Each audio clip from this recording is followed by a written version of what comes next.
I'd like to call the meeting to order. I'd like to call to order the March 19th, 2025 regular meeting of the local agency formation commission at 2:05 p.m. This is an exciting day as far as professional staff knows and commissioners are aware. This is the first time that LAFCo has been held on the San Mateo County coast. We are in person at the Harbor Village District office and on Zoom for the public. At this point, the clerk will explain how both written and spoken public comments can be made by attendees of the meeting. Thank you, Chair. For members of the public, the instructions on how to participate on today's meeting may be found in the published agenda. On Zoom, please use the raise hand feature or press *9 if you are calling by phone to indicate your desire to speak. Thank you. Thank you. We will now proceed to item 1, roll call. Commissioner Rinaldi. Present. Commissioner Rudolph.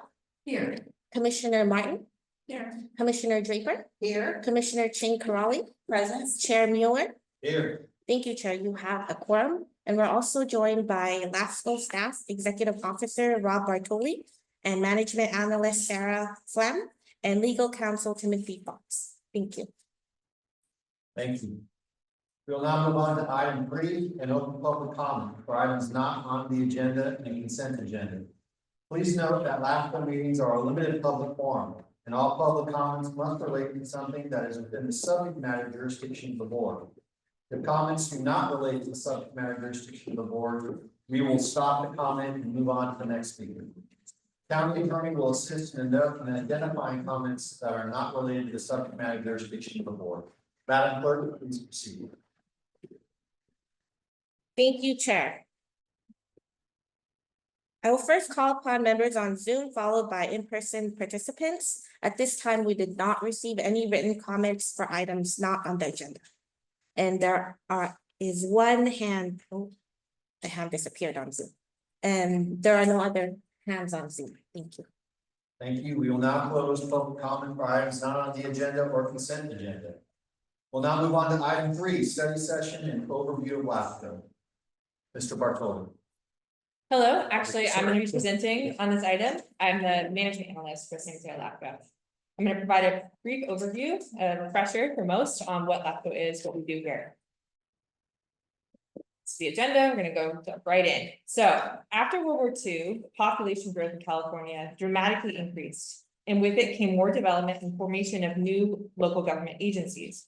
However, there was not great thought put into the ultimate governance structures that were now being implemented. The State Commission on Metropolitan Area Problems developed a 1960 report noting that there was a lack of coordination and adequate planning, which led to a multitude of overlapping, inefficient jurisdictional and service boundaries and the premature conversion or loss of California's agricultural lands and open spaces. From this report, the state legislature created LAFCOs, which administered 3 separate laws: the Knox-Nisbet Act, the Municipal Organization Act, and the District Reorganization Act. In 1985, the Cortese-Knox Local Government Act consolidates these 3 laws and acts into one set of regulations. In 2000, there was a major rewrite of the LAFCO law, and now the Reorganization Act of 2000 is our reference for all things LAFCO. The 2000 legislation added MSR requirements, get more into that soon. Established LAFCOs as a conducting authority instead of a subject agency, updated it to include environmental justice and just finish unincorporated communities elements, changed the funding formula. The law was written pretty broadly for local interpretation. So a LAFCO. LAFCO is a specific purpose independent body that studies the organization of local government and regulates its counties, cities, and special district boundaries. All of California's 58 counties, including San Francisco, have LAFCOs. Where feasible, LAFCO promotes the idea that cities should annex areas needing municipal services. In San Mateo County, LAFCO has jurisdiction over 20 cities and 62 special districts. Okay, quick note on special districts. Special districts are local government agencies formed by voters to provide a specific focused set of public services, like fire protection, water, park, and healthcare. Special district boundaries can cross cities and even county lines. Not all cities provide municipal services, so often communities must create a special purpose government entity to provide those services. Some are revenue generating, charging for water or sewer or trash, while others, such as fire, rely on property tax revenue in order to operate. For example, here you'll see sewer districts. This is an example. The town of Woodside and the town of Portola don't offer municipal sewer services to their residents, so instead there are special districts that provide sewer services to some of these properties. In blue, we see the service area for West Bay Sanitary District. In orange, the sewer district. One trend that we are experiencing in the county, particularly in Woodside, Portola, and unincorporated Redwood City, is that property owners are looking to increase the number of developments in their properties and get rid of their septic system and connect to sewer. But the question is now, is there capacity and are these services feasible?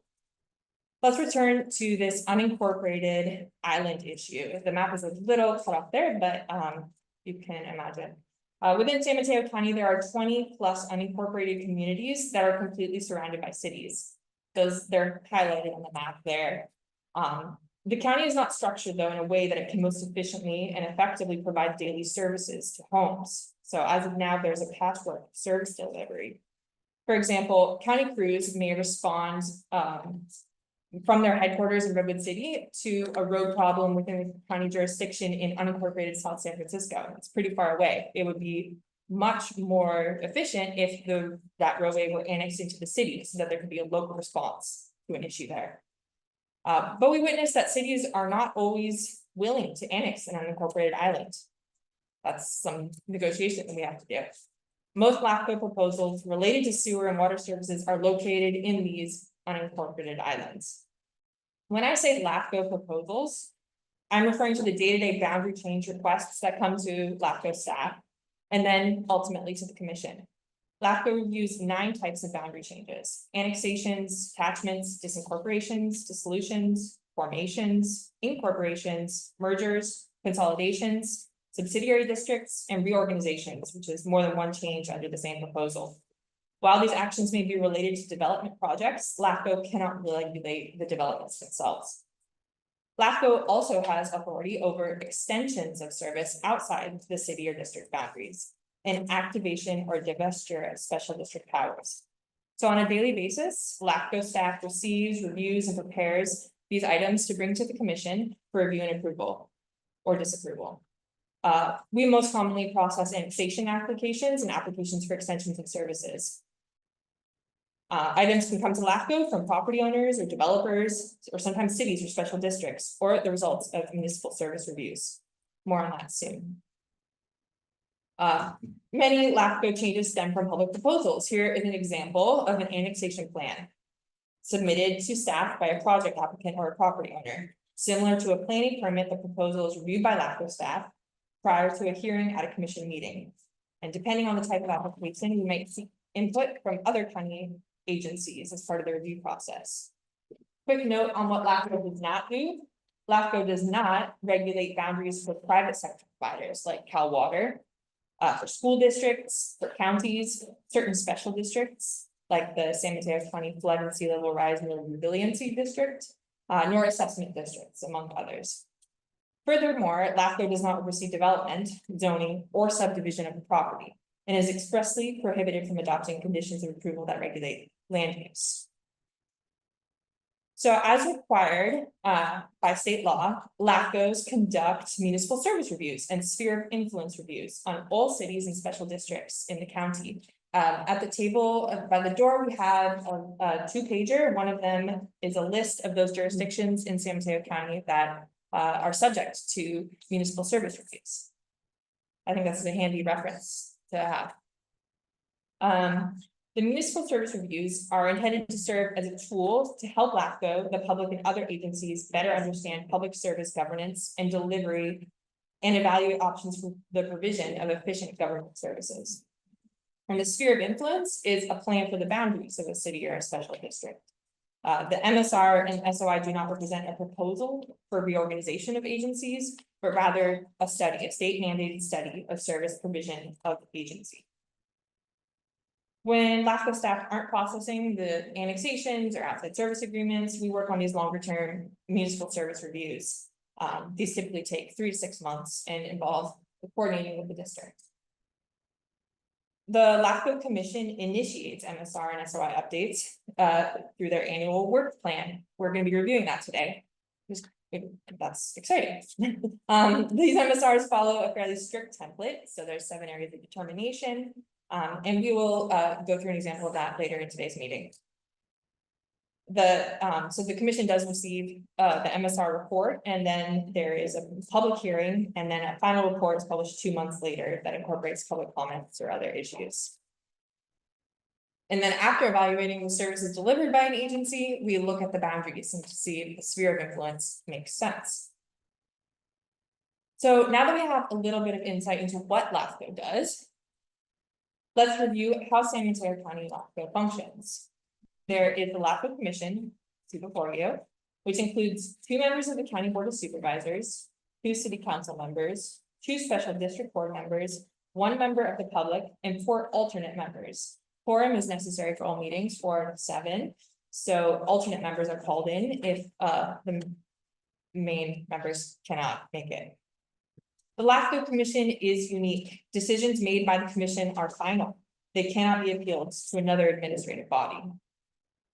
LAFCO has 2 subcommittees containing 3 commissioners each, the Budget Committee and the Policy and Legislative Committee.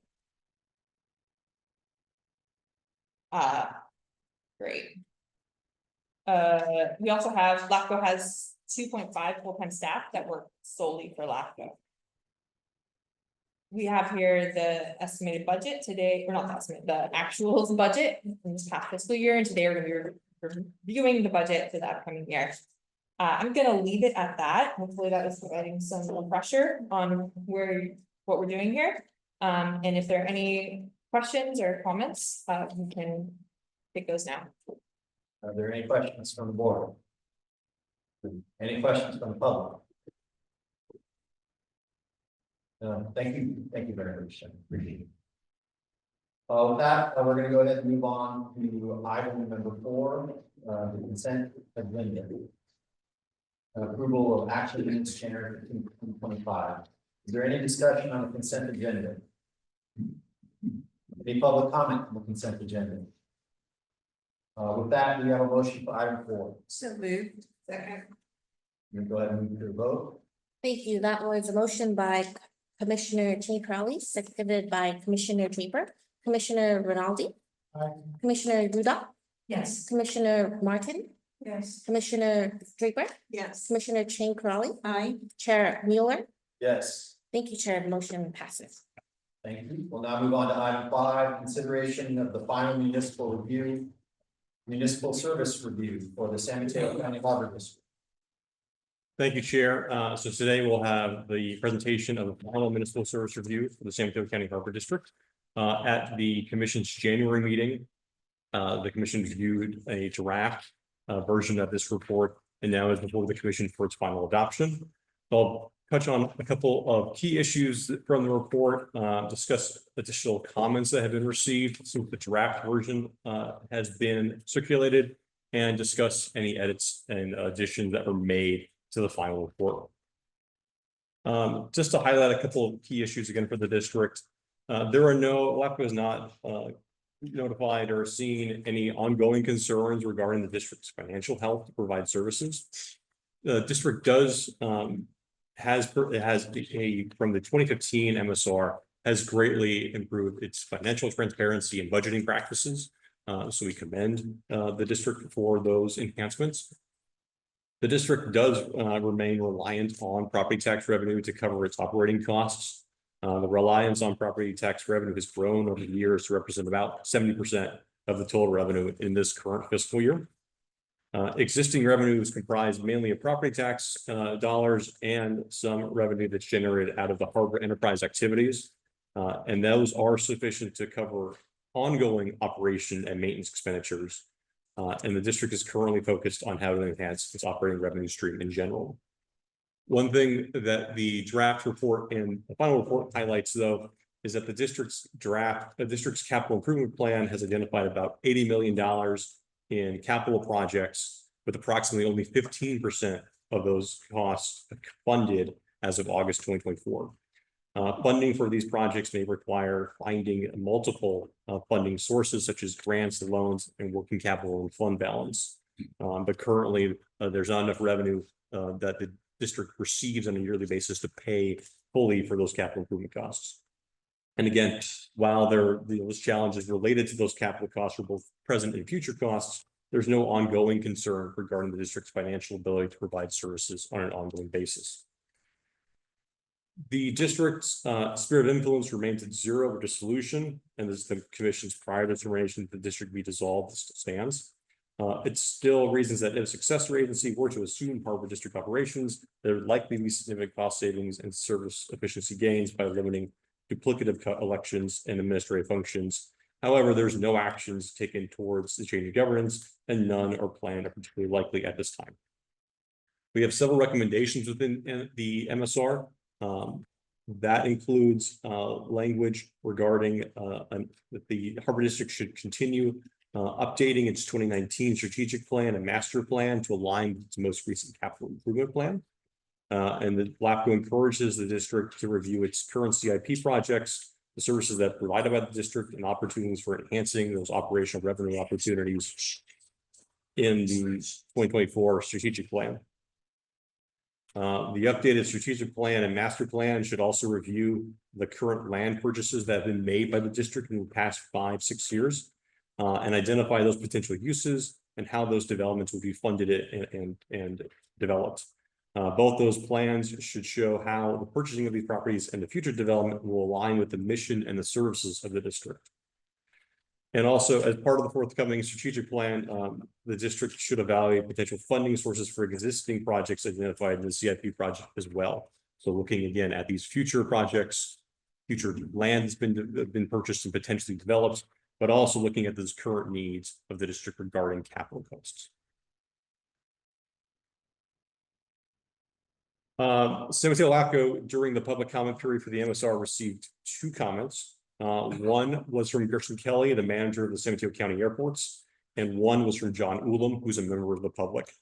I'll just summarize those, and they're also here on the slide for those here in person. Gretchen notes that the county is not in support of a potential proposal by the Harbor District to take over operations of the San Mateo, the Half Moon Bay Airport and the San Carlos Airport.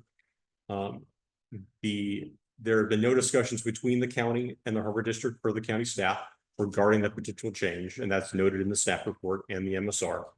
The county states that they have successfully managed the 2 airports for many years, and that maintaining county oversight is in the best interest of the airport users, local businesses, and the broader community. An email from John Ulam submitted comments related to concerns regarding management of the district and deferred maintenance as part of the Harbor District's citing some of those unfunded capital costs. And then yesterday, San Mateo LAFCo staff received a letter, which is for you at your dais, from Sid Young, a member of the public, that notes her concerns about a presentation that the San Mateo County Harbor District gave before the Mid-Coast Community Council recently about the district and potentially a project related to a parking lot on the Burnham Strip area east of Highway 1 in El Granada, regarding the transparency related to that discussion and the recent approval of a request for proposals for that particular project. I'd like to note that also in the MSR and the staff report, we cover those particular letters that we received, and also highlighted it a little bit more, and it added some information regarding the airports issue, as there have been several news articles recently regarding that potential. Any change in service would require a separate LAFCo process, changing the powers of the district. The proposal would need to be submitted to LAFCo, and that would need to include information regarding the fiscal and operational ability of the Harbor District to provide that service.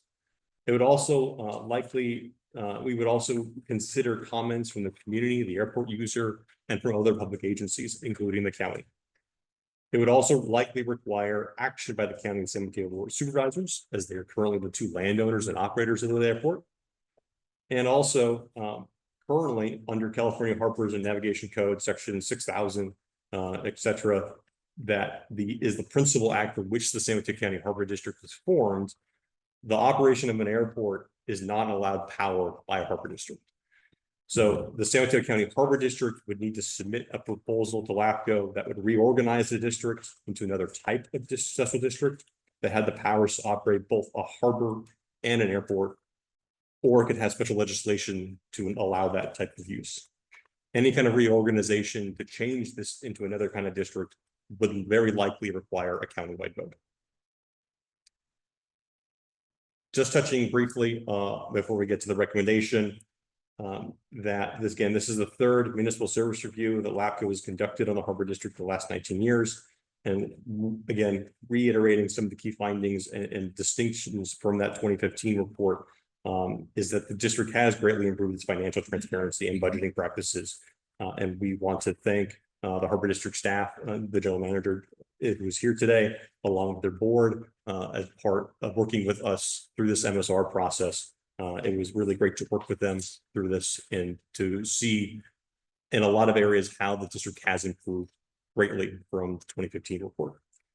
And with that, I'm happy to answer your questions, and the recommendation is to adopt the final report. Thank you. I'm gonna first move to public comment, and then we'll go ahead and take questions. Then we have some public comment too. And we do have, I do have received a slip from Captain Slater Carter, who said she's who's the board president of the Harbor District, and she's willing to answer any questions if the commission has any. Okay. Thank you. We'll first call upon the member on Zoom, John Ulam, followed by two speakers in Mr. Ulam. So for the record, we were contacted in advance by Mr. Ulam. Director Ruddick has donated time to Mr. Ulam as a member of the public, so please go ahead and set it in 4 minutes. 4 minutes, okay. You don't want. 1 second. Guys will laugh at. The guys will laugh at. Right again, this is- Oh, no. Guys. We're adjusting the volumes through for you, just 1 moment. Can you hear the room? I can. Okay. We can hear you now. We can hear you. Okay.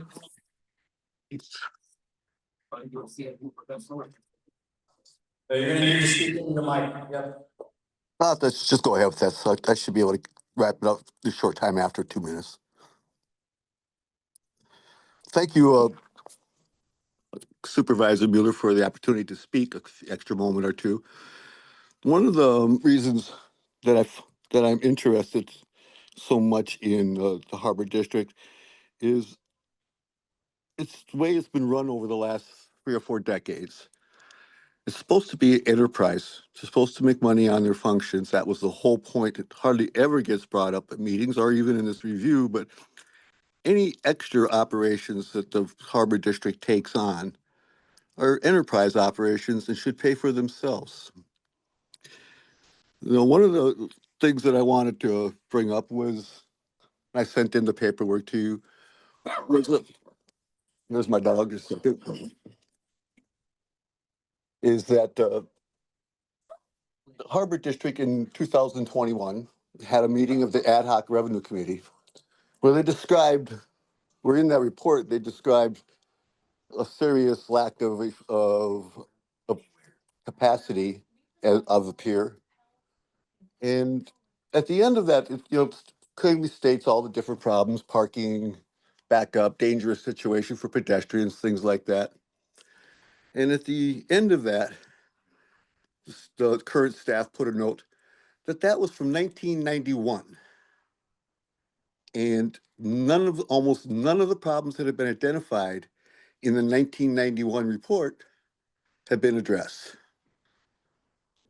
One of the things that I noticed be lacking in the report is a discussion of exactly why the Harbor District finds itself unable to pay for its primary purpose of existence, which is to provide a pier in a harbor on the San Mateo coast.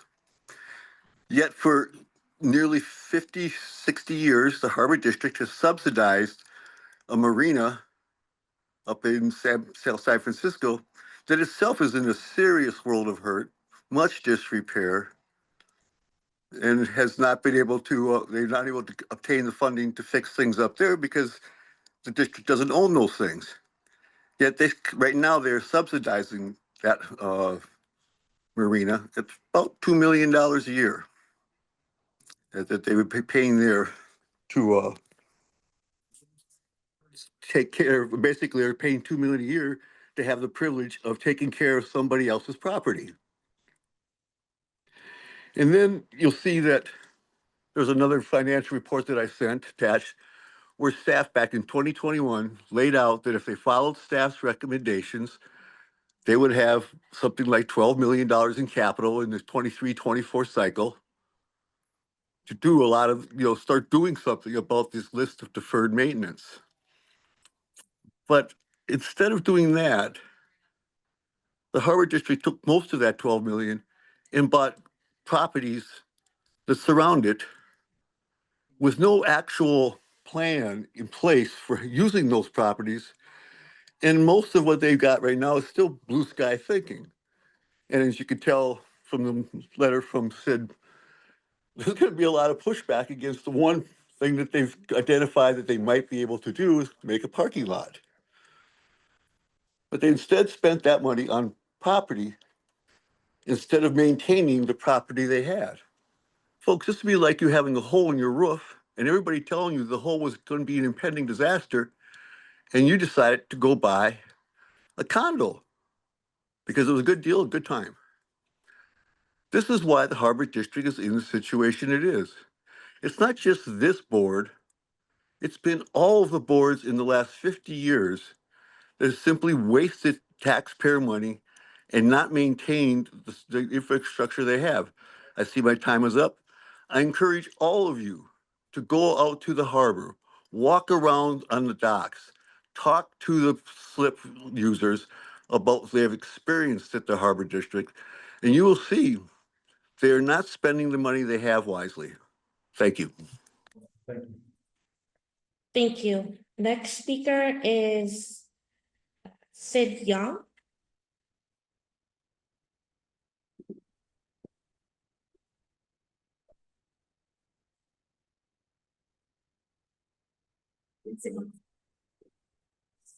There's a mic.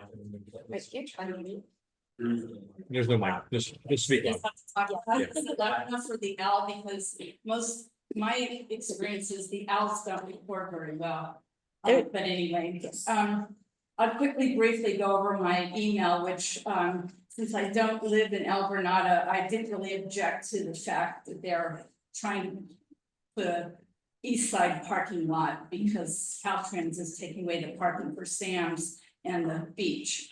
But it seems like they suddenly jumped in and bought that lot really quick, lack of transparency prior to that vote, that they took this recently at their meeting to have a RFP. Now, the public's ability to comment on Zoom, I definitely don't agree with that. Because I cannot attend those meetings, but even if I were to call in on those meetings, I couldn't make a public comment because they do not allow the public to comment on Zoom. They allow you to come to the meeting and comment in the room, or you can have your little email read, but they condense it, they just kind of briefly talk about it, and they don't read the whole comment out loud. So on behalf of the public in El Granada that are complaining about that at the MCC meeting, that's just not right. Besides the fact that they meet at 10 o'clock midweek, and most people can't go to those kind of meetings. The general public likes to go to meetings that are in the evening. So that's something that I really feel that they should. I got chased out of there. Okay, Yeah. We're gonna ask you to please mute yourself, Mr. I'm Lum. sorry. Anyway, I did want to say that I went through, just briefly read through the rest of this thing, and there are opportunities for other organizations to share services if they do buy all those lots, which they've already paid $6 million for, I believe. Is that right, Virginia? For the recent purchase in there. They bought, it said 8 million in one and 6 million in another, so I don't know which is right, but the San Mateo County has failed to give our unincorporated area, which is basically a little island of unincorporated community of 12,000 people, of emergency evacuation center. And most people's plan, if they get, one sec, if there's some kind of an emergency, they're gonna go to the park. That was their plan. So that's gonna be something, if you guys ever build something and you wanna provide a little extra space, you might be able to get that going with the San Mateo County. Thank you. That was mentioned in here, and neither was the fact that they. Your time's up.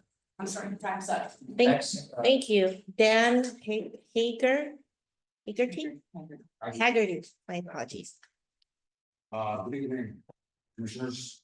Dan Haggerty, 35-year resident of El Granada, 13-year position on the Mid-Coast Community Council, but not on the council anymore. I'd like to add some of the commentary about this item here. My understanding by reading the Daily Journal this last week that the county manager seems to have a lot of questions, and if I understood correctly, he's not supporting expansion. I personally do not support expansion of the Harbor District's jurisdiction because, well, in the past 14 years where I've been following pretty closely, not just the current administration, current commission, but the ones in the past as well, in my opinion, have been really community unfriendly. They stopped videotaping for a period of time. There was a big fight with the community to get that reinstated. And currently, as Sid mentioned, if a community member were to participate in any of the decisions, make any comments, they would have to actually be in person. Yes, you could email ahead of time, but if there was a comment that they want to make that day, they have to be in person. Absolutely, Zoom comments are not allowed. I don't know of any other operations, even if there was, it wouldn't be right. It should be. It should be very open to the community for inspection and for comments on these huge decisions, which will affect community here for decades ahead. Thank you. Thank you. Any other comments? Thank you. Yes, one last comment from Jean Knight.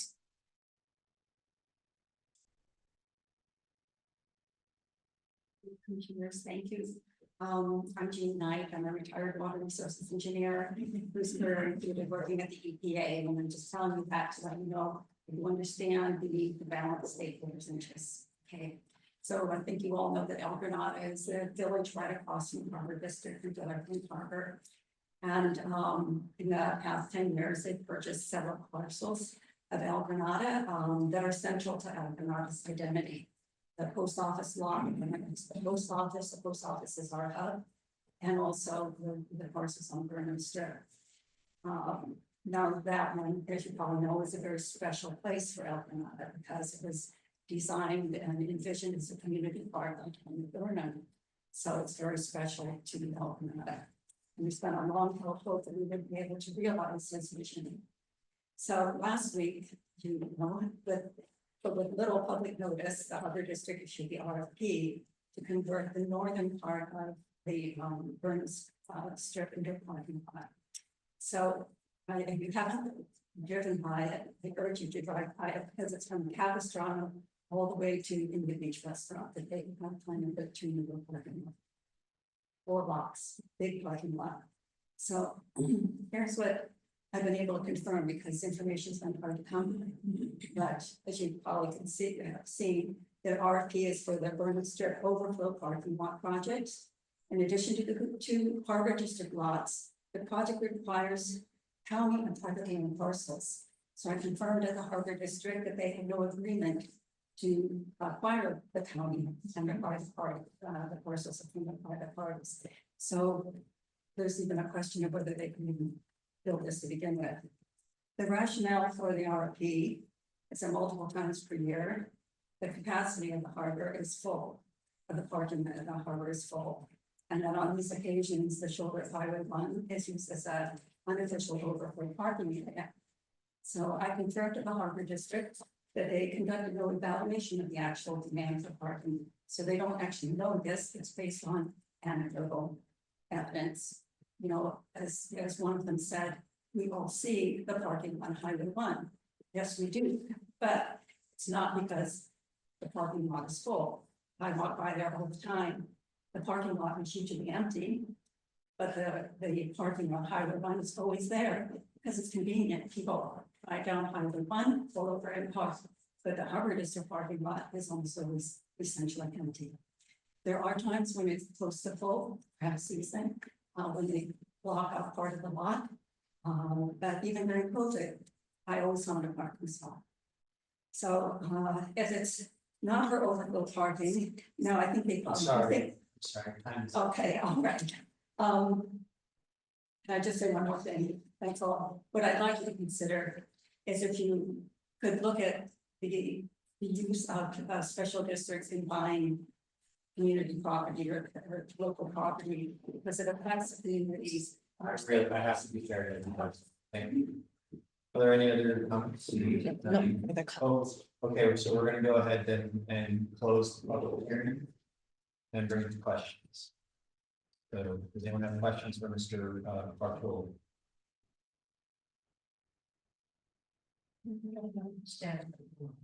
Yes. Go ahead. Ms. Slater Carter, you volunteered to make yourself available. You have some questions.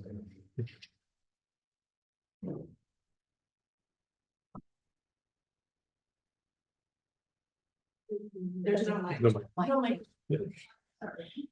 Thank you, Ken. What is the harbor district process for prioritizing capital improvement projects? Prioritizing capital improvement projects.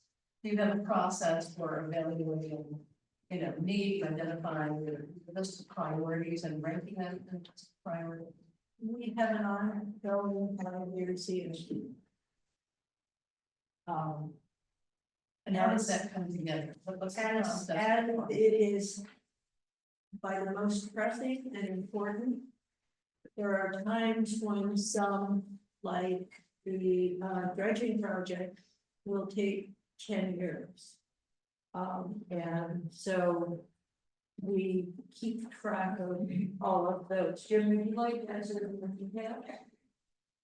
With your permission. Yeah. The priority for the capital improvement projects based foremost on safety. Can we provide a safe harbor, safe facility for the public to come and use?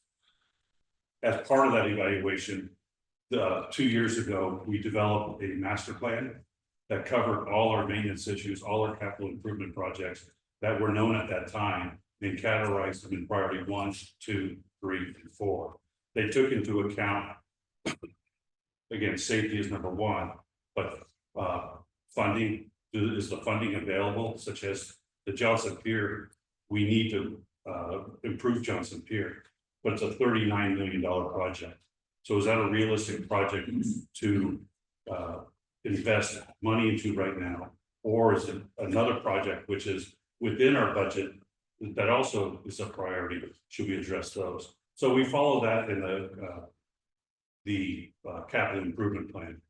On top of that, that was a few years ago. We're in the process of developing a strategic plan right now that April 8th is another public meeting we're going to have to go over the draft that we had earlier had a public meeting to develop and further develop that master plan. That master plan will then be developed, used and compared with our master plan to develop even a further refined list for the future on what capital improvement projects we can do with under our limitations and what we can't do with our limitations.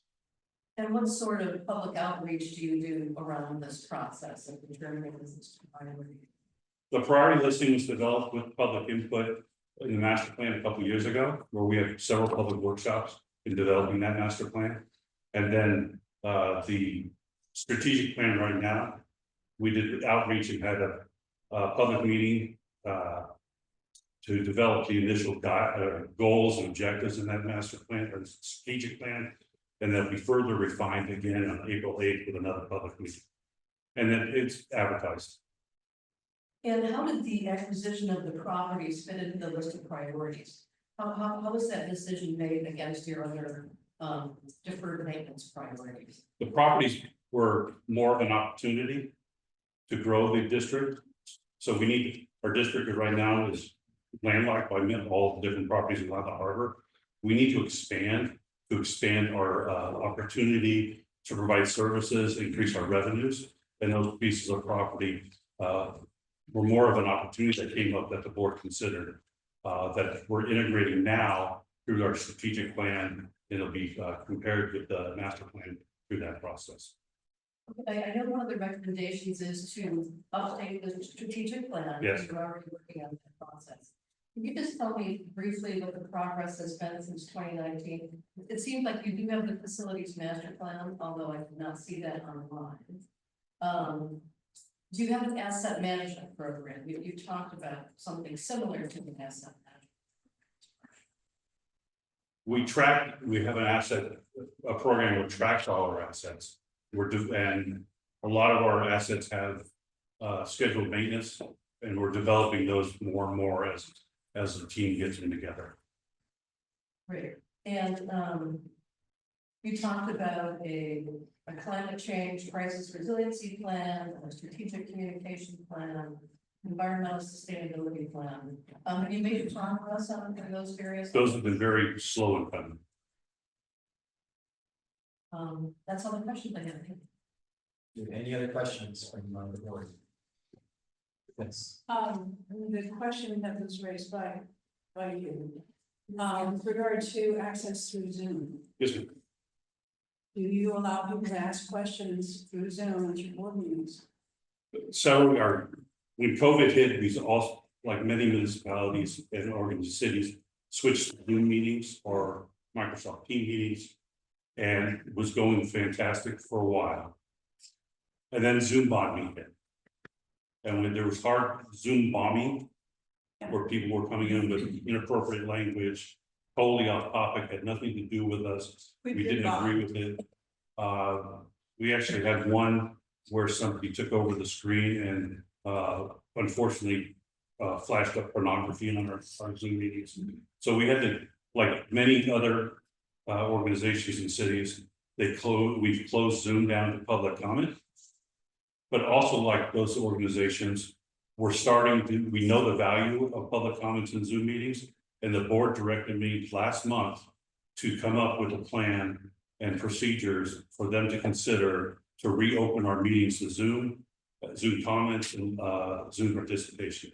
So I'll be presenting that on April 19th to our board, and I have all expectations as the board will approve or modify the procedures to allow Zoom comments. So does that mean you have no objection to us including that in the recommendations from LAFCo? Oh, we're doing it, so no objections from me. I did not think it was required by law to have Zoom comments. It was. It is not. I mean, I'm just, so. It's not, but it's best practice for those with access to functional needs issues. Well, the reason I say this is we have a variety of special districts in this county. And some barely, you talk about citizen participation, they barely get an agenda out. They meet in the middle of the day, they don't have Zoom, you have no staff. No, this is like gold standard compared to what we see, I'm telling you. And so I'm just saying that this is going to be one of my questions a question to the special districts, because we literally have people where you have no idea what's on their agenda. These are special districts in the county, to having all these different ways of getting public comments. I mean, some don't hold community meetings. There's a lot of special districts, there's 50 of them, and they're all different. And so I don't know that that's common practice. Well, And so that's what's gonna be my question is to the special districts group, what is common practice? Because, I just don't wanna, I'm conflicted on this, as you can see, this is. I'm not conflicted. I think that this body should actually make it make it our practice of recommending best practices during the services reviews. And that includes now video conference with interactivity for those with access and functional needs.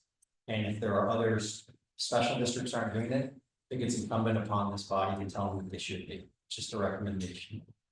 For the Harbor District, we're unique in a lot of our tenants and a lot of the people we serve don't work 9 to 5. So evening or daytime meetings doesn't matter to them because they work on a 24-hour clock. So the value of allowing the fishermen to call in from their boats and participate on Zoom was great. But the risk of Zoom bombing was too great to come on. But now that the legal aspects of hate speech and disrupting meetings have been worked out in those policies and procedures, as a general manager, I feel comfortable presenting that back to the board to open our meetings back up to Zoom comments to get that input. Yeah. So I agree, but I think that standard has to be held for every public agency, including the cities and the county and other agencies that actually use tax dollars for their own purposes.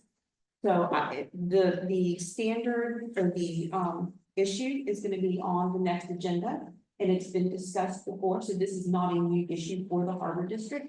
But this standard, if you want to be genuine and honest about the transparency, should be held to every public agency in this house that has a Zoom meeting. I believe that was my statement. That No, it you should said be holding special everybody. districts. Well, I said every agency it should be held to. I don't believe Yeah, LAFCo, right. every service review should make that recommendation.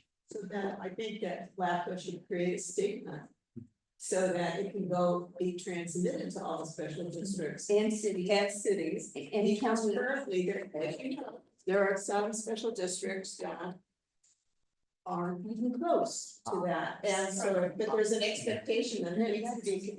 But I'm not aware, communicated. yeah, I'm not aware of any cities. I know one city considered it and quickly backed away from it. I'm not aware of any cities not doing it. I'm not aware, there's certainly no county commissions that I'm aware of that aren't doing it, so.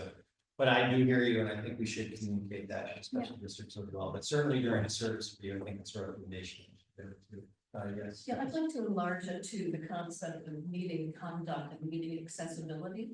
One of the things I hear from the public is that, a 10 a.m. meeting for the Harbor District is not really accessible for a lot of us. So it's not just a Zoom issue, it's the time of day issue. It used to be 1 o'clock and 1:30 in the afternoon, and it's moved to 10. The other thing is physical accessibility, ADA accessibility to the meeting place. So that, we make sure that it's physically accessible, digitally accessible, and that it's a time where it encourages public access. And doesn't look like it's trying to minimize. So I think that's a reasonable thing to include in the MSR. It's public accessibility to me. Yeah, maybe that should be the standard, like boilerplate language for every MSR, for every city, and every agency that we review, right? I agree with that. Yeah. But not just, it just feels like special districts are being singled out. And I just want everyone to know that I think if we're gonna have credibility as an organization and as a commission, that standard should be spread evenly across every MSR that comes across our table. There is no intention at all, Vice Chair Corrali, to single out special districts, nor none that been indicated. So, If I might add on all of this, and the board is very aware that we represent the entire county. Not just a small segment of the COSA. And so we do what is needed and what is desirable to be in compliance with our service to the entire county. Our land purchases, as somebody mentioned, are looking to the future. Because the interests and abilities and availability of marine services will become even greater to the public at large. We have people from all over coming from Shasta to come and walk on our trail. I've interviewed them. We have people coming from Mendocino, Turlock, Lake Tahoe. And we are working very hard to meet the ongoing needs of the county, not just a small segment. Thank you. Thank you. Any more questions from the board? Okay. No, I'm gonna go ahead and just have to make a dual motion. So I'm gonna go ahead and move, we approve the MSR. But I'm gonna add a recommendation to make public comment in meetings available on video via video conference and to make meetings accessible to the public and those with access and functional needs. And then separate from that, I'll make a second motion following direction to staff to prepare a statement from LAFCo on the need to make sure that meetings are accessible to those with access and functional needs, to be brought back at a future meeting for the board to go ahead and review, to be the intention that it be sent out to all public agencies. And if I may, is the intention, because it is probably be a new policy, would be the intention also then to bring it to the policy committee and then bring it back to the full board through that process? Certainly. Okay. So are you saying that whatever staff prepares should be included in this MSR recommendation, or are you saying that we should ad hoc it to? Well, so that means that Harvard District would be held to a different standard than anyone else? No. You improve language. No, what's gonna happen right now is that I'm gonna make a motion, a recommendation to include to make public comment in meetings available via video conferencing, to make meetings accessible to the public and those with access to functional needs in the Harvard District MSR. It's my belief that would be in the larger that would be sent to all public agencies. For right now, though, that is my motion with respect to this MSR. May I have a second? Second. Okay. Thank you. I have a question. Yes. And that is, these are recommendations, correct? We don't put conditions on the MSR, so it's a recommendation in this point. That is correct. I think Virginia was concerned that it would be a condition of and it is recommendations. Yeah, I just wanted to clarify language, that's all. Okay. I mean, I'm just for my. Yeah, it's just recommendation. The other recommendation. And then the policy will come back to us. Yeah, And separately, the policy will come back to us that will all public agencies. But would that policy be included, substituted for today's? We're not holding today's MSR for that policy to be developed. We have to go, if we're gonna move this policy forward, we're not gonna see the Harvard review policy again. So we're moving that recommendation for today and the policy for in the MSR for the Harvard District. And then we're going to develop the other policy, the ad hoc committee, to be approved by the full board to go out to all public agencies. But for today, we're going to finish the Harvard District MSR with the recommendation. Okay. We're going to call. Thank you. That was a motion by Chair Mueller, seconded by Commissioner Rudolph. Commissioner Rinaldi. Commissioner Rudolph. Commissioner Martin.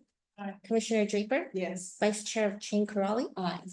Chair Mueller. Yes. Thank you. That motion passes. All right. And so the second motion is direction to staff to prepare a statement for LAFCo with respect to creating accessibility for those with access and functional vehicles that will first go to the ad hoc committee and then be brought to the board for vote with the intention of consent to all public agencies in the county. So do you have a time? I'm gonna leave it up to, I'm not gonna prescribe to the ad hoc committee how long it takes them to get to us. Policy committee, so I have a second on it. I'll second that. Thank you. That was a motion by Chair Mueller, seconded by Vice Chair Chang Karali. Commissioner Rinaldi. Commissioner Rudolph. Commissioner Martin. Commissioner Draper. Say yes, however, I do want it to be construed broadly so that those conditions, because there's a lot of ways that accessibility can be defined. And And we have some very challenging special districts, so I hope that it was very broadly construed. I believe I will take, so noted for the ad hoc committee, policy committee. Thank you, Commissioner, Vice Chair Cahill, Chair Mueller. Yes, Thank you, Chair. You have a motion passes. and with that, congratulations to Harbor District, and we'll move on to our next item. We'll now move on to item 6, consideration of draft municipal service review for the Coast Side Fire Protection District. Thank you. For those that may be unfamiliar, the Coastside Fire Protection District is an independent special district created in 2007 when LAFCo approved the consolidation between the Half Moon Bay Fire District and the Point Montera Fire District. The district is governed by a 5-member board of directors. President of the board, Burke, is here today. The district was formed, and to that point, meetings are held at 4 p.m. every other Wednesday and are held on Zoom. And the video archives of the meetings are also available on Zoom. The Zoom archives are also available on their website. The district was formed and is operating pursuant to section 13800 of the California Health and Safety Code. District is providing the full set of services authorized by this enabling legislation, which includes fire protection, rescue, emergency medical services, and any other services relating to the protection of lives and property. The district protects a population of approximately 24,000 people, over 50 square miles of land. Nearly half of the district's population lives in the city of Half Moon Bay, while the remainder live in unincorporated communities. The projected population growth for this region for the 10-year period from 2025 to 2035 is between 1% to 5%. No significant population change or development is expected within the current district boundaries. So the draft MSR document was included in the agenda packet. It covers all the required areas of determinations, but I just want to provide an overview of the key issues that we identified in this MSR. LAFCo staff does not have any concerns regarding the adequacy of Coastside Fire Protection District public services. While the district has no long-term debt, it does have outstanding CalPERS liabilities in the projected amount of $13 million as of June 30th, 2023. The district has employed a firm, Foster & Foster, to explore how to meet this obligation, but as of February 2025, the board has not yet decided how to proceed. In February 2025, CAL FIRE State Fire Marshal published the new draft local response area fire hazard severity zone maps. These new designations could result in a greater number of inspections and enforcement responsibilities for the district. And finally, the district is the first response resource to certain areas which are actually outside the official district boundary. 3 of these areas we have identified to be included within an amendment sphere of influence for the district.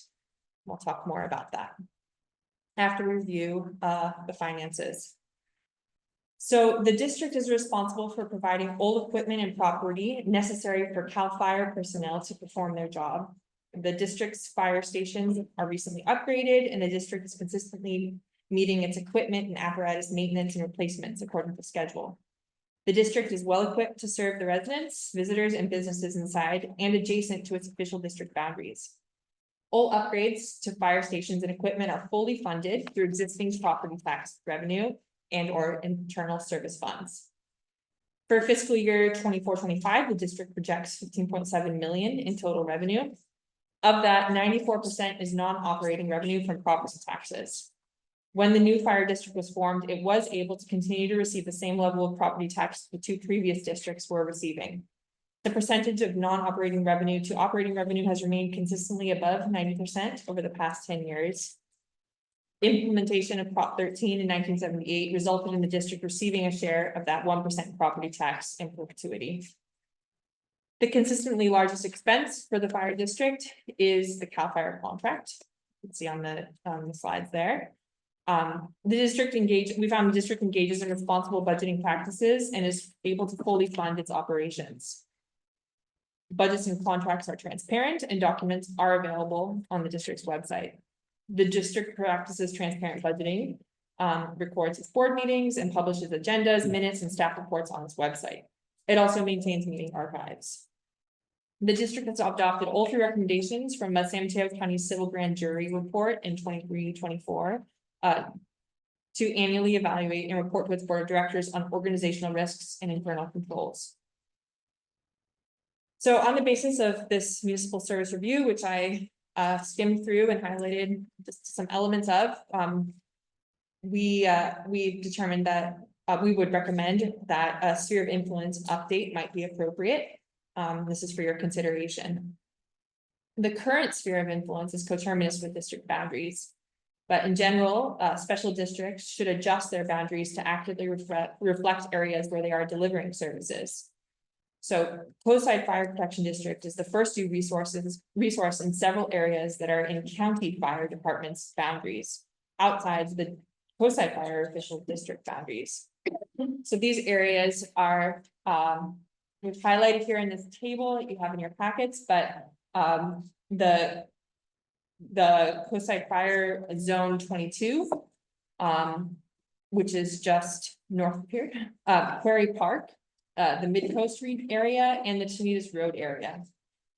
Following our analysis of services delivered to these locations, we recommend updating the sphere of influence to include just the first 3 areas where the Coastside Fire Protection District is regularly the only responder providing services. The proposed sphere of influence amendment would allow for future annexations of areas that Coastside Fire Protection District is already serving and responding to.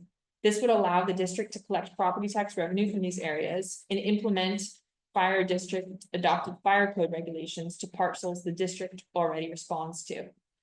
The areas around Chinitas Creek and the Harbor District are not proposed to be included within the sphere of influence at this time, as service in this area is a mix for the district and for county fire. Ultimately, if the area within the amended sphere of influence for Coastside Fire Protection District is annexed to the district, service impacts would be minimal, as the district is already providing services in these areas. Here in detail are you can see the blue shading are the mid-coast, let's see, here we go. So here on the left, you see the mid-coast parcels that by all appearances have been mistakenly not included, or maybe just a legacy. They've been excluded from the district boundary, but they are indeed within the district's response area. They are within HMF 2 and HMF 4, which are zones for the district. Just to clarify too, when we're referring to the response zones are things that are entities and areas that are created by county public safety communications, and they're the agency that department of the county which dispatches for all fire services throughout the county. And so county public safety communications has already identified certain areas that are called HMF, which is Happy Bay Fire, it's a legacy kind of name, that are already within the district boundaries for services, but not the political boundaries of the district. So that's what we're referring to when HMF is up there and being shown. Those are already areas that Coastside Fire is responding to 100% of the time, because for all intents and purposes, it is in their service area. COF 22, sorry, is County Fire. That's the blue section to the north, and that's the Devil Slide section south of Pacifica. So again, that is the only nearby fire station is a Coastside Fire station. The nearest county fire station is at the interchange of basically not Highway 82 and 280. In the close proximity. Otherwise, you're looking at a fire station in Pescadero or on Skyline. So from a proximity standpoint, Coastside Fire, and looking at the data that we pull from public safety communications, they're responding to areas within that Graywell Cove, Devil Slide section south of Pacifica 100% of times to all things. Just to clarify what those terms mean. Thank you. Yeah, so that would be the proposed new sphere of influence would include those areas in blue. I'm gonna stop there. I'm gonna stop there with the summary, and I would like to thank the department or the district for providing us with information that was very easy to work with the district. We got the call data and budget and operations information. We would recommend that the board take the following actions. Yes, and with that, I will leave it to the chair. Thank you so much. Do we have any public comment? Yes, we have 2 in the room and currently none on Zoom. First is Gary Burkett. I apologize. Birkin? Oh, Burke. Mr. Burke. Mr. President, members of the commission, thank you for the opportunity to mention a few brief items relative to this items on your agenda. On the municipal service report. In general, first of all, the Coastside Fire Protection District, of which I am a current board member, views the report very positive, compliments the staff and the detailed work that they've completed in putting this document together. It's no small task in itself. However, I would like to mention just a couple of items for your consideration that I think that if adopted and used might clarify a few confusing points that are contained in the report. And let me just go through them one at a time, if you will.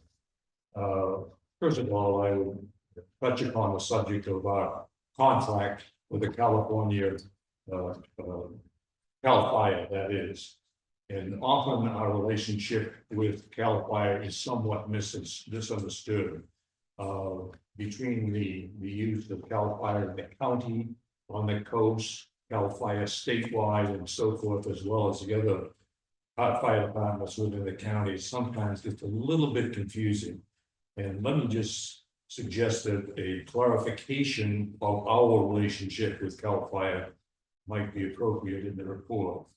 For example, CAL FIRE very clearly is responsible for all operations and administration of the Coastside Fire Protection District.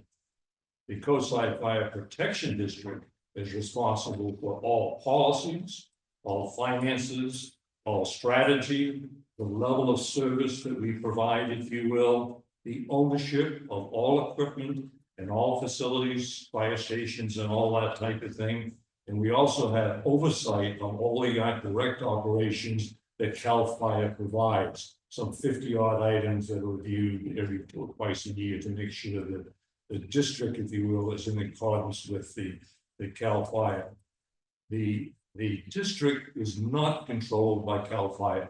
It is quite the opposite. And that sometimes is misunderstood, and I would just bring that to your attention. Second item that might be appropriate, I would just mention to you that we do not have any employees. And that is not by accident. That is a policy that we have adopted some time ago when we had a great deal of labor difficulties and also CAL FIRE. So not having personnel at all is a policy of the Coastside Fire Protection District. I would note that we have unqualified annual audits, financial reports now for 18 straight years, and we've had no difficulty whatsoever. We're also extremely proud that we have been designated by the California Small District Association, if you will, as a district of distinction, as well as they're receiving a district of transparency, which we've had consistently for the last 10 years. And I'm not sure the status of it, but at one point, we were one of only 3 districts in the state that had that distinction. So we're very proud of that. Thank you. In terms of our facilities, we have all morning equipment, engines, fire stations, building a new one, as you may be aware. And we have no debts on any of that. That has all been paid for, if you will. Also, I would note that we have not had any tax increases since we've had the merged districts, none whatsoever. We're not considering any, and we're fully funded as far as reserves going forward in the future. I would point out and emphasize that we have an outstanding CERT program serving the coastside. We have now some 430 qualified CERT members serving the entire coastside area. That's managed by, controlled by Cynthia Sherrill, who is on the Coastside Fire Protection Board, done an outstanding job of having to do that. The CERT program has received, here on the coastside, has received all statewide as well as national acclaim for the job that they have done. And the new class actually is being indoctrinated and going into training sometime later this month. Something all coastside residents should be extremely proud of doing that. CERT is sponsored and run by the Coastside Fire Protection. When I say run by, let me say this, we're sponsored by it. In the case of an emergency, the Coastside Fire Protection District would be the organization that would activate CERT. It is not done on their own. They are sponsored and controlled in that respect by the program. One other update that I would emphasize to you, we have a training tower station on Main Street in Half Moon Bay. I don't think many people realize what a valuable asset that has been to the coastside, if you will. The training of our people are done there. We do not have to send them away. Many of the local fire departments from San Mateo come and use that facility as well as our other facilities we have in the coast.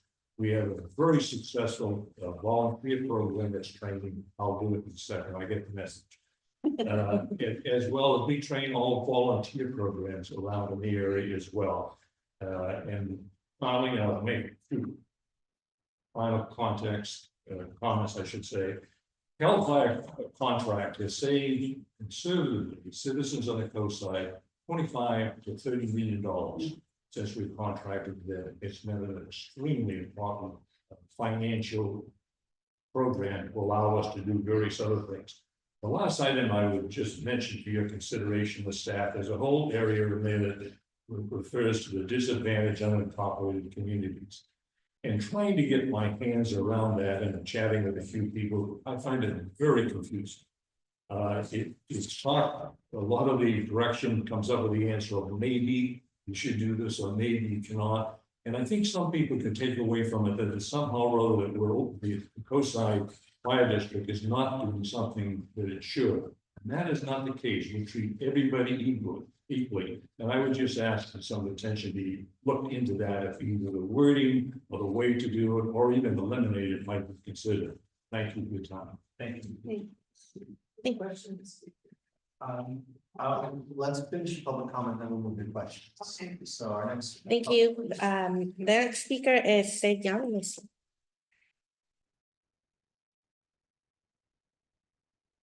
Actually came mostly to talk about the Harbor District, but I did want to say that I usually attend their 4 p.m. meetings via Zoom, and they run it so like clockwork. It's done in an hour usually. Gary is fantastic. I do want to say that they have superlative service, and I am a CERT member, but their fiscal management is incredible, and I was surprised to hear that we'd saved $30 million. $25 to $30 million, but we have funded since we recalled 3 directors that wanted to go back to the old union that charged more and kick out CAL FIRE. We got a brand new station in El Granada. We're building one in Moss Beach now. And he did mention that about the training. They have a fire tower in Half Moon Bay, but we also offer cliff rescue, which if you look on page 34 or packet 119, it shows the 149 responses at Gray Whale Cove. That is CAL FIRE's district.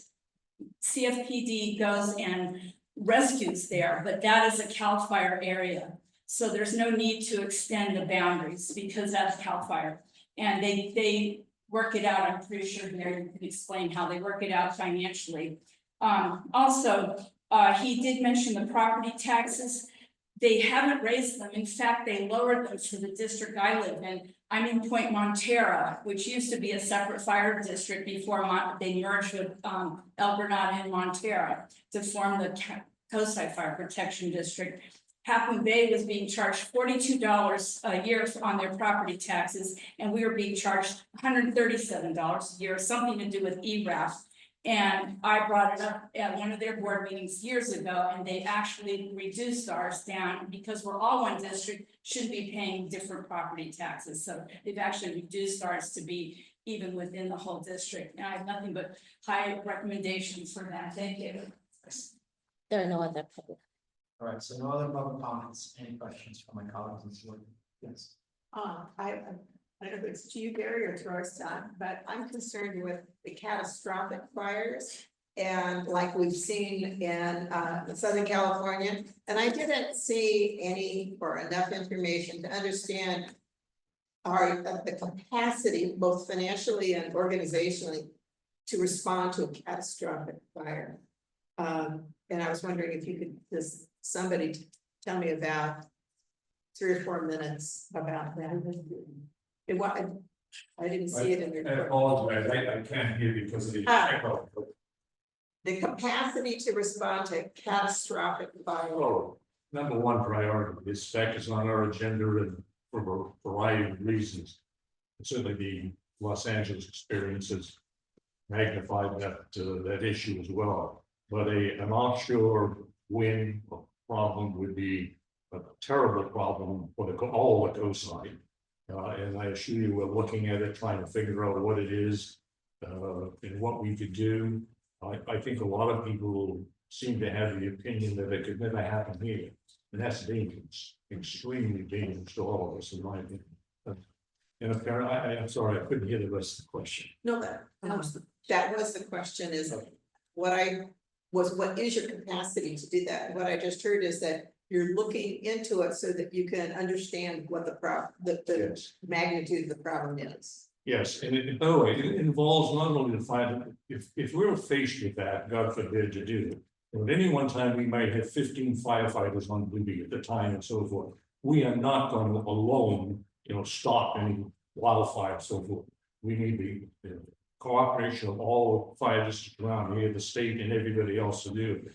But there's also a role for other communities and as well as the county in terms of where they place developments and so they don't get boxed in out of Paradise, California, and some of the other things. So as you well know, I'm not telling you anything new. It's a problem that all of us need to pay attention to. Thank you. Here they have Cal Fire air support, so don't forget. Yes, including Any other questions? Yes. Yes. So I just want to thank staff for putting together the report, and Gary, thank you for your update. I think Coastside Fire is doing a fantastic job being on the fire board. I know that they've gone through a lot of changes, and some of the concerns that I've heard in the past when this transition was happening, probably about 12 years ago or so, was that maybe some of the Cal Fire fighters weren't attuned to the community, like like a local fire district or fire department would be, but I think that's changing, Gary, so that's great. So I just want to commend the Coastside Fire and, for their financial, health, because I think that you provide an essential service, and I'm glad that the fire district is out there doing that. Sorry, Gary, they can't hear you. Oh, sorry, is that better? I was just commending the fire district for doing a great job of financial management, because I think there are the cities and the communities surrounding the cities are benefiting from the good financial health and therefore the essential service that's provided by the fire district. And the things that I've heard before when y'all were transitioning after the recall election and contracting with Cal Fire, about the Cal Fire firefighters not being attuned to the local community. I think that's changing too. So I think that's great. Thank you. Thank you. Yeah. Gary, why don't you just stay up there? If I yelled at you, I didn't mean to sound like I was. I have concerns about your legacy retirement program. Mine? Well. District, not your personal. $13 million is a lot of money. I'm curious about who the people are that are going to be recipients of that. Are they people who are currently working? Or all of them retired already? Oh, I'm sorry, the CalPERS? Yes. Okay, no, those are for people who worked here prior to merger, if you will, in using California. So, yes, those are deaths, and we have actually, there are two pieces to it, to answer the question. One was the healthcare for those people, those former firefighters, employees, That is being totally funded by a trust fund that we set up some years ago. That's taken care of to the, in terms of their retirement, we're still paying CalPERS for that. We pay separately for Cal Fire for doing it. We have set up a program also for a new foundation and trust fund to pay off, which is the $13 million, to pay that off as well. We've already paid off the health care, and now we want to pay off the retirement. But it is not a burden to us financially as well covered. And if I may, Commissioner Martin, in the report, we do talk about the employees that were active as either that part of Half Moon Bay or Point Terra. And there are 31 employees that have transferred, meaning they're working somewhere else. They could very well be working for Cal Fire under the contract with Coastside Fire, but they're counted as Cal Fire employees now and part of the Cal Fire pension liability. So only the portion of those employees' pension is when they were working for Half Moon Bay Fire or Point Terra Fire. That's the legacy costs that the district is currently funding. If it's of an active employee for Cal Fire that is contracted with Coastside, that's part of that contract cost. All former employees are completely covered for their lifetime to be assured for both their pensions and their health. That's the bottom line. The other question I have is, where are you in the contract with Cal Fire right now? I mean, the current one expires in 2027. Yeah, so it's two years left. You know. do you anticipate any change in the amount of the contract? No, we certainly are very pleased with it, and from every indication I've seen from Cal Fire management, they are very pleased with it. There's an aspect of the contract, to add on to your question. The money is obvious, the savings that I've mentioned. The other aspect of it is if you trying to replace it with a small district. When our fire chief left, it was chaos. You know, we had to find somebody, fund it, and all that type of thing. We had fire chiefs that lasted 2 months. When they're gone, we were constantly through it. With Cal Fire, we just lost our deputy chief, Chief Cox, who many of you know, great person, hated to leave him.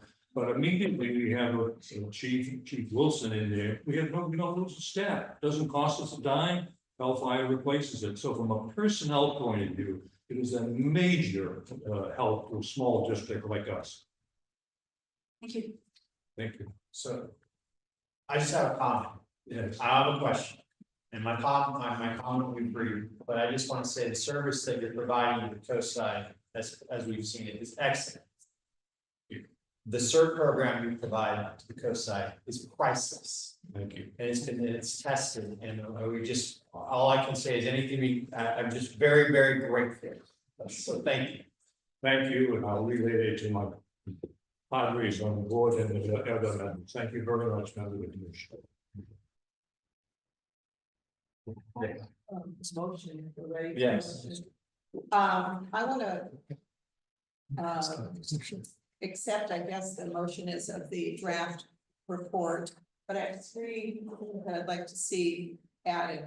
One is, I'd like to comment on who control, but Cal Fire doesn't control this. It's not clear to me who is setting the standards. And so I think just a sentence or 2 in there that would clarify that. I also would like some more, maybe a little section on this catastrophic fire capacity, and it appears that the district is looking at it and and that's good. Let's have some statements about that. And then secondly, the last MSR, the one we just did, created the standard for public accessibility. I think that the district does that, but this district, but there should be something in there that assesses, do they or don't they?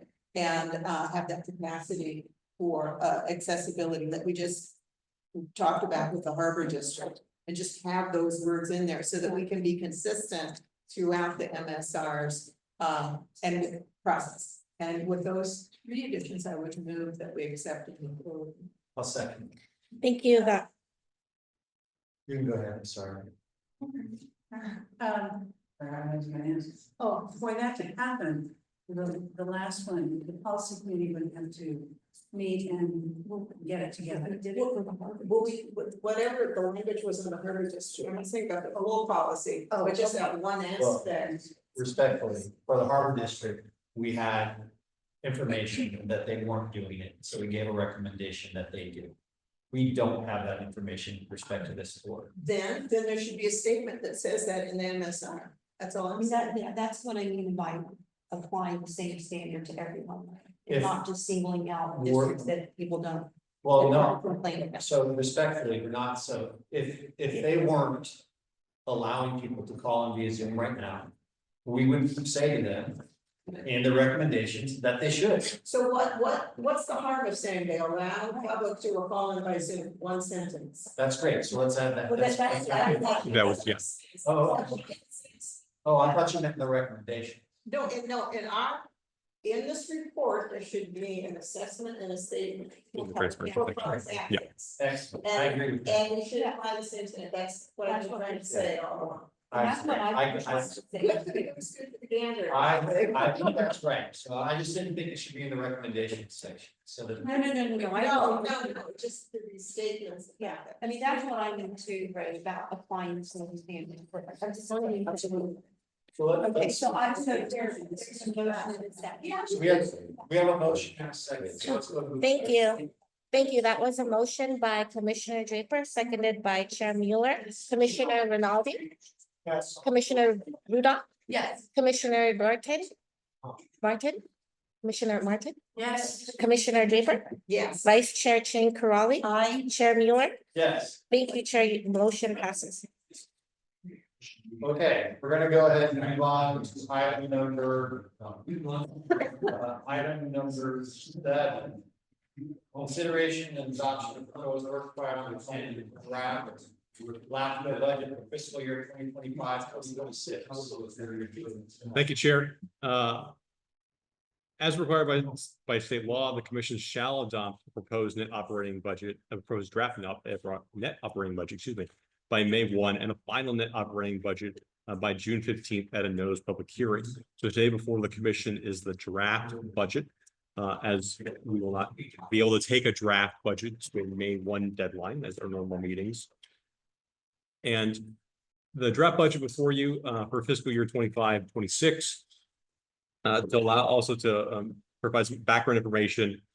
LAFCo's budget is separate from the county. It's separate from cities and special districts.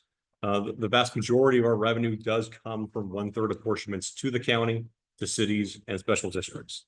While we are in the county's funds and they can secure our money, we are not a county department. So any money that we do not expend in 1 year rolls over to the next. That's what we consider our fund balance that goes to offset costs to member agencies, along with the funding reserves or other special projects that would maybe one-time costs. And I guess as I mentioned, that 1/3 apportionment comes from this county, cities, and independent special districts. That's proportionate based on those districts' revenues for those years. The draft proposed budget for fiscal year 25-26 is $921,821. It's an increase of approximately 33.5% over last year's fiscal budget. That largely is due to program salary increases for benefits for the executive officer and the management analyst positions, approximately $70,000 for legal services, funds related to charges for future office furniture related to a relocation of LAFCO staff in the upcoming fiscal year. Also encompasses increased costs for Cal LAFCO conferences and workshops. The budget currently would allow for 7 LAFCO commissioners and staff to attend the annual Cal LAFCO conference that will be held in San Diego this year in the fall, and for also 3 LAFCO staff members to attend the annual staff workshop. We do not know the location of that workshop yet, so those costs may decrease, but it is budgeted at a higher amount in case there does need to be airfare or other costs. But if it's within driving distance and it's a lot closer, we'll hopefully have lower costs for that issue.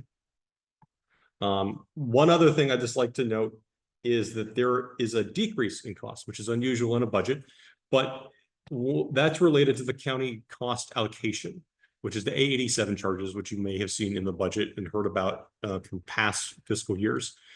That used to be that the county controller would assess all county departments a certain cost for enterprise functions. Those costs are no longer going to be applicable to LAFCo as through conversations with the controller's office and the county budget office. For many years, we argued that we're not accounting departments, even though the executive officer, the management analyst are county employees. But our costs are covered through the LAFCO budget. So those costs have been decreased to zero, and we do not expect to have charges to that account again.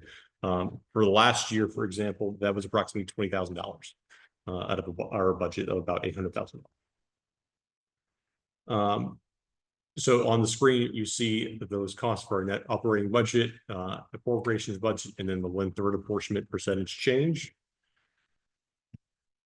And then as part, and I should mention also that it is estimated the fund balance is carrying over from 24-25. It's $164,000. As part of our annual budget, there is also an annual work program.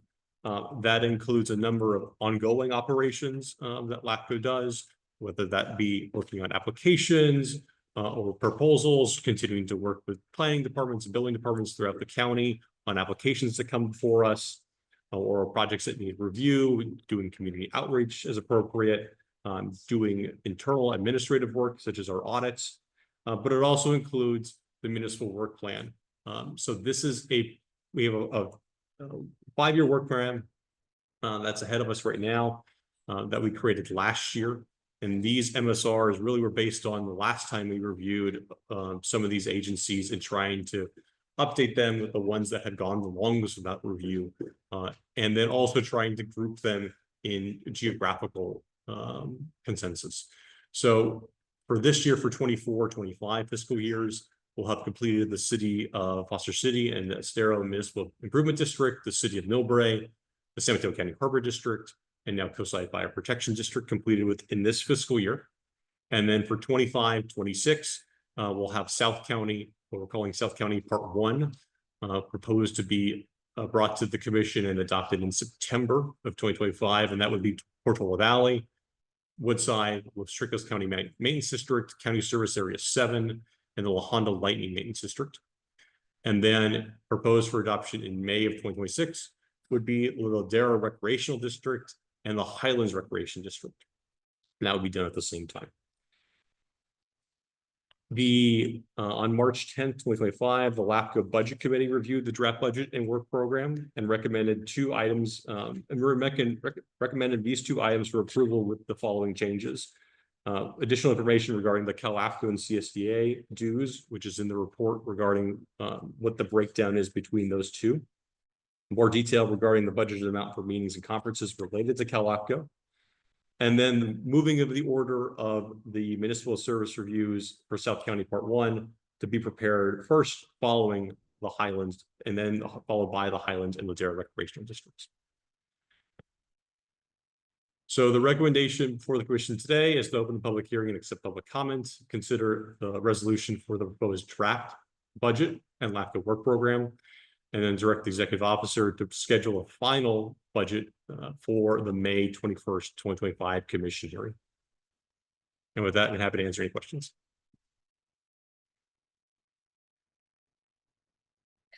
Do we have any public comment? There are no public comments at this time. Do you have any questions? Thanks for leaving Broadmoor. So that was part of the discussion. It is on the list. What we did make sure, though, that we clarified, instead of, I think we maybe at one time said ongoing and as needed, to leave it as needed to allow, and that conversation that did occur at the budget committee to say, let's give them the time. We can potentially review it as required, but also let's kind of see what the next steps are that come out of the district. We just made a referral for you on the work program, so that when we see this next time, could you have that included in the work program, so we know that it comes up? Yes. Any other questions? Staff? No motion? So moved. Have a second? Second. Thank you. That was a motion by Vice Chair Chin-Crowley, seconded by Commissioner Rudolph. Commissioner Rinaldi? Commissioner Rudolph? Yes. Commissioner Martin? Yes. Commissioner Draper, Yes. Vice Chair Ching Crawley, Aye. Chair Mueller. Yes, that's correct. It's still the motion to staff. Yes. Thank you, Chair. Motion passes, carries. With that, we'll go ahead and move on to item A, consideration of revised LAFCO schedule of processing fees. So at the start of 2019, LAFCO has started reviewing and updating the application fee schedule as on an every 2-year basis. LAFCO's fee schedules categories include by acreage and by type for most of the proposals, such as annexations or outside service agreements. For other types of either reorganizations or other type of actions, those typically cost. So whatever it takes staff time to actually complete those changes. So fees are then based on the level of complexity of the application, the county salary and benefit increases, and other indirect service costs such as rent and county attorney office charges. The recommended revisions to the annexation fee schedule were largely due to the increases to salary benefits and the addition of those complex applications that we are receiving. These fees are calculated based on an estimated time to process the applications by staff and the hourly rate for each portion of the application that is processed by that staff member. On average, the fees for a minor and major annexation are proposed to increase about 17% over the last fee schedule. Annexations and outside service agreements that are less than 5 acres in size are the most common application that LAFCO receives. The highest proposed fee for that type of application is major application, which will require environmental review. And that's proposed to be $5,691.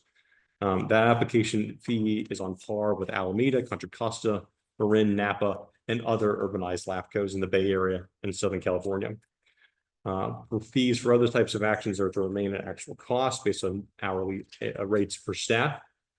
And the proposed LAFCO fee schedule has also been updated with the new table showing staff fully burdened hourly rates, which include salary, benefits, and administrative costs.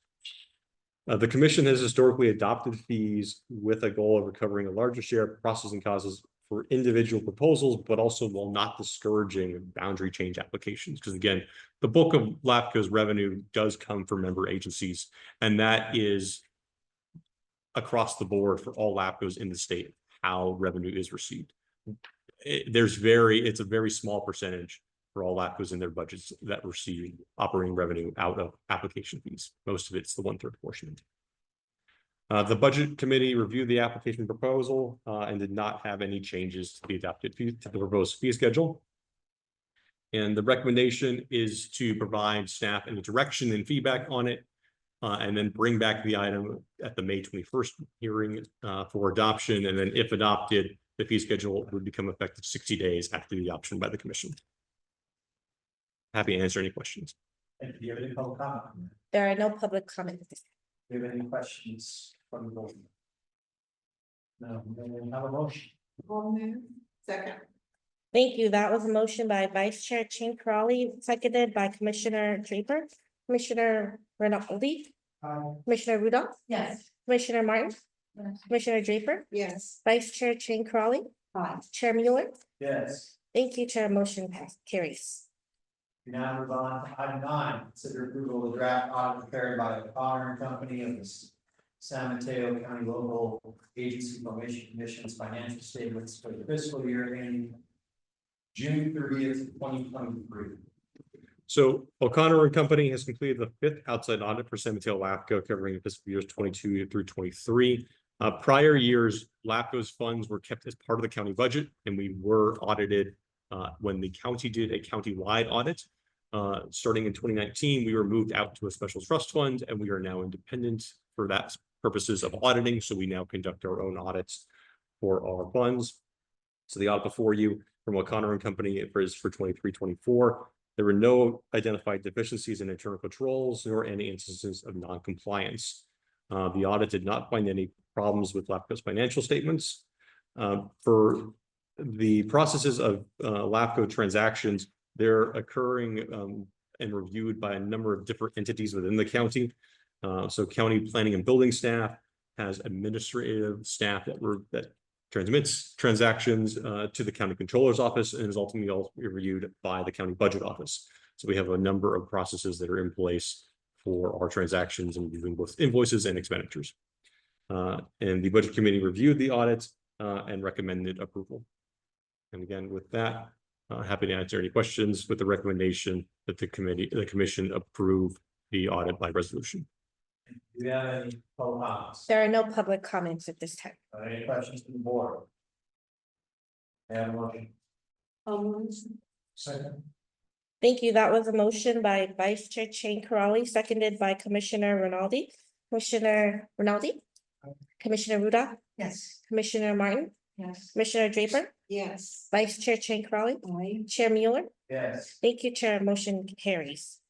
We'll now move on to item 10, consideration authorizing the executive officer to execute engagement letter with O'Connor Company for auditing services for the fiscal year June 30th, 2024 through June 30th, 2026. Thank you, Chair. So San Mateo LAFCo is requesting to contract with O'Connor and Company for auditing services for that 3-year period covering 24 through 26. And in prior years, we have done 1-year engagement letters with O'Connor, but we're looking at a longer contract so that we can continue to expedite our audits to catch up and have them fully ready to go at the appropriate times. LAFCo staff requested quotes as part of this process from 4 vendors and received 1 back. The attached engagement letter from O'Connor and Company for those auditing services for those 3 years proposes a cost of $9,800 for 24 and 25, which is the current rate we are charged for them, with a slight increase in 2026 to $10,780. In compliance with applicable laws and best practices, O'Connor and Company will rotate both the audit team and partners conducting the annual audits as needed. The audit team will typically rotate annually and the partner will rotate every 4 to 5 years. The budget committee reviewed this proposal in their March meeting. The original proposal presented to the committee was a 5-year contract with O'Connor and Company. And based on discussion between the committee and LAFCo staff, it was recommended that the contract be for 3 years to allow potential additional bids for auditing services at the end of 2026. So with that, happy to answer any questions. And there is a recommendation by motion to authorize the executive officer to execute the engagement letter. Do you have any questions for the public? There are no public comments at this time. Do you have any questions from the board? May I have a motion? Move to stand recommendation. Second. Thank you. That was a motion by Commissioner Ruda, seconded by Commissioner Rinaldi. Commissioner Rinaldi? Aye. Commissioner Ruda? Yes. Commissioner Martin? Yes. Commissioner Draper? Yes. Vice Chair Chang Karali? Aye. Chair Mueller? Yes. Thank you, Chair. Motion carries. And we'll go ahead and move on now. Item 11, contract for scanning services. Yes, so LAFCo has approximately 25 banker boxes full of historical paper records that need to be digitized into searchable PDF format files. The physical files currently occupy LAFCo's offices will be moved into storage. Most papers in the files are standard size, while estimated 80 papers are larger. On February 10th, staff sent solicitation emails to 3 firms and received interest from 2 firms, BMI Imaging Systems and eRecords USA. BMI Imaging Systems estimated a total project cost of $8,900, eRecords USA estimated a total project cost of $8,200.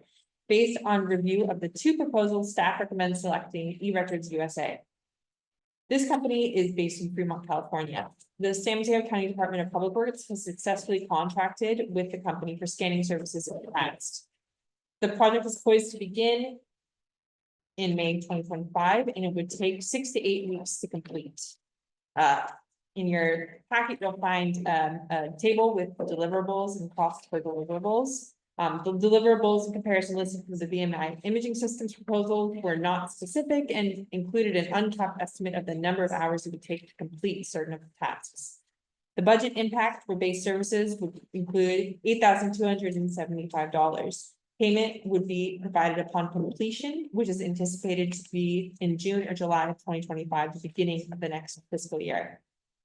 The recommendation is to authorize the executive officer to enter into a contract with eRecords USA. Is there any public comment? There are no public comments at this time. Any questions from the board? Go ahead and move to a motion. So moved. Thank you. That was a I'll mo- second that. Okay, thank you. That was a motion by Commissioner Rinaldi, seconded by Vice Chair Chang Caroli.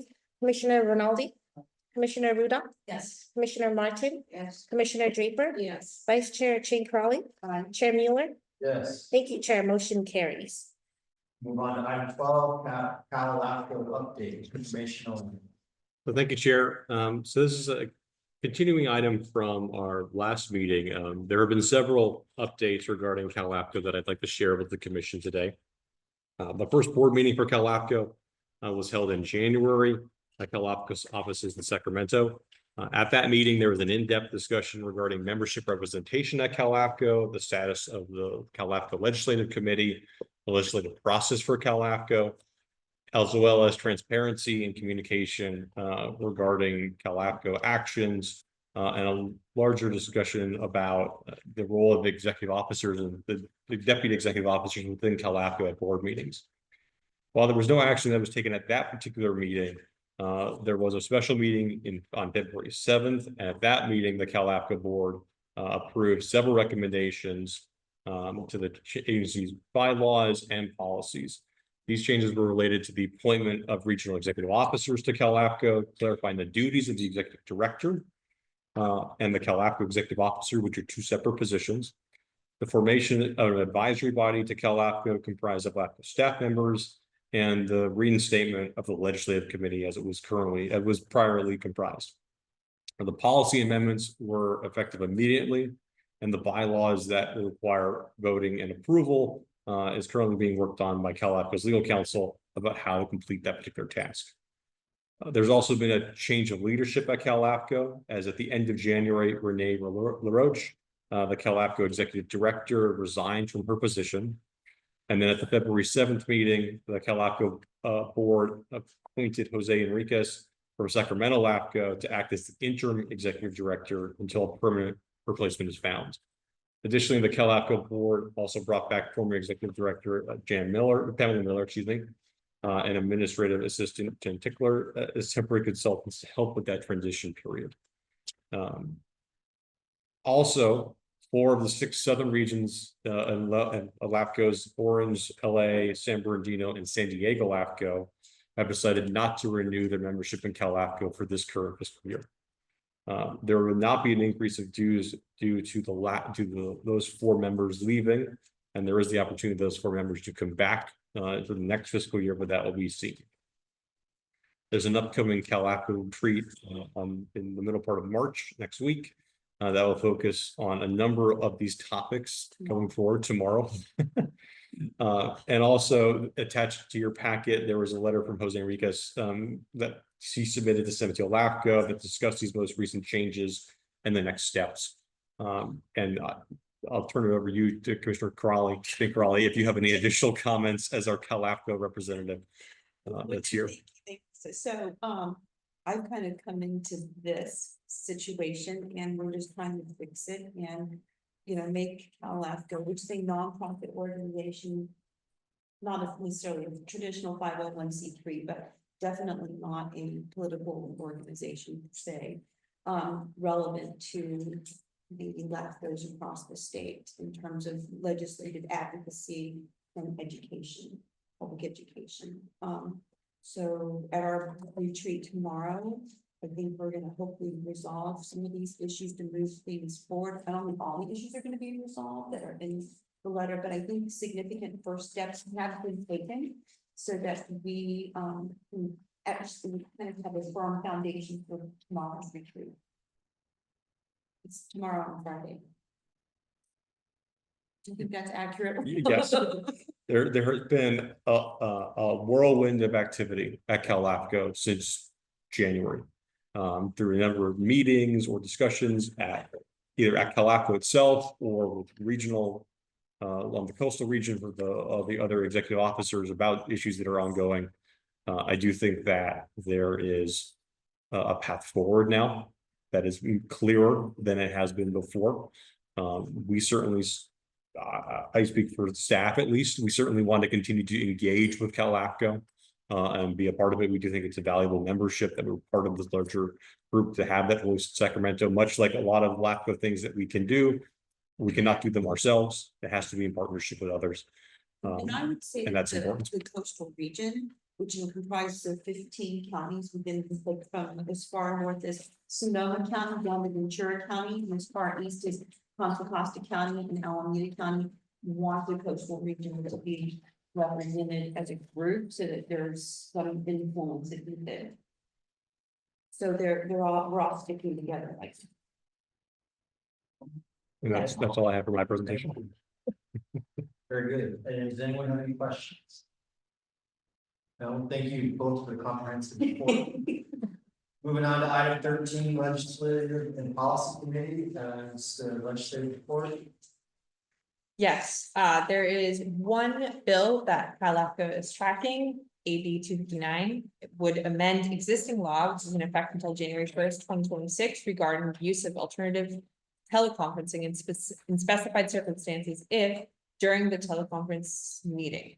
The bill would rescind certain sections of the government code that relate to teleconferencing requirements for remote meetings. It would also strike references to effective dates of January 1st, 2026 on other sections. This is, the recommendation is just to receive the report. It's just, yeah, this is just walking. It's a number, we have seen the last couple of years, there's been a number of Brown Act bills regarding telecommunication and remote meetings. We will see where they end up a couple months from now. Thank you. Any questions from the board? No. We'll move on to item 14, commissioner staff reports. Two brief items, when they really, they're together. Jim O'Neill, the alternate public member for LAFCo, has resigned. We want to thank him for, he's on LAFCo for 7 years, and he was great to work with.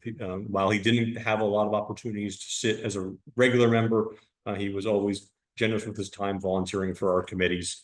So we will greatly miss him. We will have more information about the recruitment process for the alternate public member position probably at our May meeting and what that process will look like. And then the other note is that either for the commissioners or for the public, we will be back at our normal meeting location and normal meeting time at the Board of Supervisors chambers at our May commission meeting at 2:30 on the 21st. But I appreciate again Supervisor Mueller's staff and him to allow us to use this space while the board chambers were under construction.